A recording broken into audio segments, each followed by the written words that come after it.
Hello vlog, welcome to my guys. Magluto tayo guys ng kon ngayon. Ulo, buto-buto, ulo ng baboy kasi pagod tayo sa marami tayong trabaho Tapos ito pa 2 kilo. Subukan natin ihawin. Ayan, nilaga. Dito natin sintensyahan sa double burner. Ayan, kaano pa lang guys, kape preheat pa lang.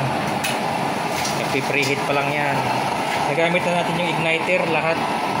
Mayroon na siyang spark plug. May spark plug na. So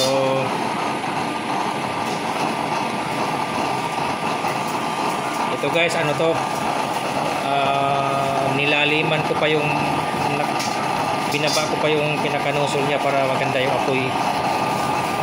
Ayan. Ito ayos lang, ito pang pang malakasan to guys. Ayan. So tingnan natin mamaya, magsinalangan na kung ano yung performance niya kasi ano pa lang to gasolina pa lang yan at saka crudo, kaya mataas yung liab niya. So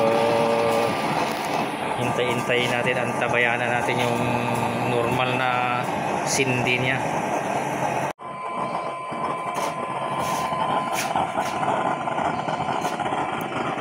Ang kulong-kulo na guys yung ulo ng baboy. Dito naman sinaing natin, tuyo na rin. So guys, mayroon tayong kinakalibrate dahil nung tinisting ko sa yung natin, yung ano ba tawag doon, yung tester sa apoy, mas mainit pala yung may purple. Kaya guys, kinalibrate natin yung apoy. Sa dulo niya mayroon siyang purple. Ayan ito nga D4 ang lakas. Purples guys, mas maganda yata yung purple. Kaya ayos lang ako dito. Hindi ko nahanapin yung sobrang pagka-blue. Kasi yung sobrang pagka-blue at saka yung purple pinag-experimentan ko, mas mainit itong may dulong, may pagka-purple sa dulo Ito yan guys. Yan, mayroon din siyang purple. Ayan, kaya ito lang itutuloy ko na apoy. Ayan purple siya. Ito rin may halo siyang guys, parang violet purple sa dulo ng butil ng apoy. So napakaganda rin, mainit pala masyado kasi pag nagdingas tayo, nagsiga tayo sa mga bakuran natin wala namang blue flame na apoy, dilaw naman. Mainit yan, kakainin pa nga yung kahoy. Kaya ito guys, okay lang ito palang purple. Depende lang sa nozzle mo, depende lang talaga sa nozzle. Kasi pagka yung butas mo iba yung alignment, magkaroon din siya ng ganyan. Pwede ring blue, pwede ring purple, kaya subukan ko rin itong purple. So ano ba guys, mas maganda. Mainit masyado yung purple. May halong siyang galing sa ilalim, umahon, may siya, may mga pa kinakain pa niya yung uling yata sa ilalim kasi sa pagliparan kaya mas maganda yung purple yata. Ayun, mga tahimik lang. Itong D4 lakas yan. Yung D5. So ayan guys, gumagana na silang dalawa guys. Kaya ito guys, pwede rin ditong ibenta natin. Ito single burner, high tech din ito, elevated nozzle to guys. Wala to siyang carbon habang ginagamit.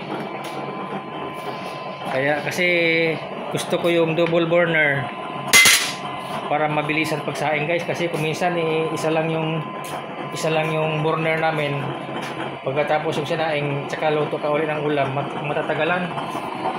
Parang abutan kami ng gabi kakain, kaya ito gusto ko to itong double burner kasi pwede mo pagsabayin na sila eh. Luto ka ng ulam, luto ka ng kanin, sabay halos na rin sabay luto. Ayan eh, oh. Alsa oh. Naka-minor lang tayo guys. Ganda yung sipa ng blower, minor lang. Ito, luto na rin. Ayan guys, di ba ganda? Pag mayroon kang double burner para sa bahay, pang household, mas maganda pala guys, para sabay na luto, hindi yung single burner lang. So ito na yung pang household namin, gamit sa bahay na double burner. Kaya ito guys, mainan nyo ito guys kung sinong gusto nito. Uusap lang tayo sa presyo kasi high tech to. Nandiyan naman lahat oh, ready to solar sa kurente, sa DC. Mayroon pa siyang lights, double throw. Ayan, mayroon siyang igniter. Kompleto guys, wala kang hanapin. Tapos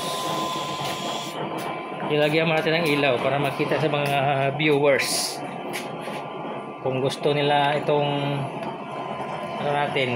itong isang design natin. Ayan, may yan guys. Ayan oh, may auto shut off, may oil gauge monitor. Ayan, kompleto. Tapos mayroon pa siyang tawag nito heat diffuser built-in. Naka built-in yung heat diffuser niya. Ayan, kung malaki isasalang mo, okay lang na walang heat diffuser. Kung maliit isasalang mo tapos kanin, lagyan mo ng heat diffuser. So ganyan guys. So yan, pwede na yan binta.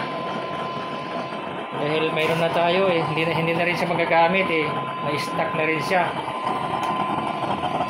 Ayan, ito talaga dito na ako sa double burner kasi napagsabay natin na luluto, hindi tayo magugutuman. Ito guys, LPG mode grabe, minor na minor LPG mode. Pitik lang yan dito sa control natin grabe. Pero itong isang D4 kahit pitik lang siya, grabing lakas, super lakas mo. Dami kasi yung nilagay natin butas sa ilalim, sa pinakailalim. Pag dinamihan mo, talagang aalsa talaga rin apoy. Kaya guys, magre-reduce tayo ulit kasi sobra. Kasi yan D4 pang saing sana ng kanin, baliktad, lakas. Malakas yung 4, mahina yung 5 doon ang magandang saingan parang kasulo. Ito naman isa wala sa lakas.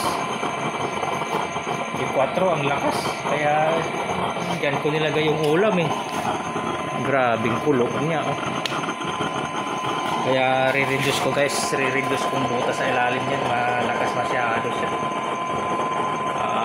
Apaw pa nga dito, ayaw ko na yung apaw na apoy. Gusto ko yung ganyan lang na apoy walang apaw parang gasol lang yan. Kaya next time ito nozzle na naman ang pagandahin ko kasi apaw siya karating siya doon ayaw ko yung paapawin, sa puwit lang sana gusto ko. Parang ganun lang sana nasa puwit lang ang apoy, yan ang maganda. Ito apaw siya apaw siya din So yan guys, pakita na natin pagsabayin na luto para mabilis. Tapos pakita rin natin isa, pwede na rin ibinta ito. So shout out sa lahat sa mga gumagawa ng kalans. Hanggang dito na lang po. God bless.